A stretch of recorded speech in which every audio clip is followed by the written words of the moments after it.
Hello friends, কেমন আছেন সবাই? আশা করি সবাই নিশ্চয়ই খুব ভালো আছেন। আর আমার ছোটো বন্ধুরাও নিশ্চয়ই খুব ভালো আছো। আজকে চলে এসেছি গোপাল ভাঁড়ের একাদশী নিয়ে। তাহলে চলুন চটপট করে দেখে নিই গোপাল ভাঁড় কেমনভাবে একাদশী পালন করলো। কোনো এক একাদশীতে গোপালের গুরুদেব ষষ্ঠ পাচকের ভোজন করেছেন।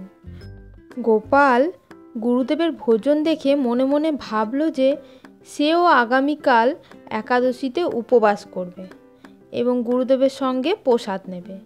সেই মতো সামনের একাদশীর দিন গোপাল উপবাস করে বসে থাকলো। আর এইদিকে বেলা বয়েই যায়, অথচ গুরুদেব জলযোগ কিন্তু করছে না।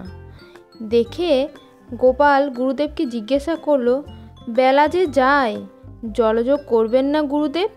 গুরুদেব বললেন, আজ ভীম একাদশী, আমি আজ নিরুম্ব উপবাস, মানে আজ আমি সারাদিন কিছু খাবো না। এরপরে গোপালের অবস্থা কি হয়েছিল আপনারা নিজেরাই বুঝে নেন। আজকের গল্পটা এখানেই শেষ হলো। আবার দেখা হবে পরের কোনো নতুন গল্পে। টাটা।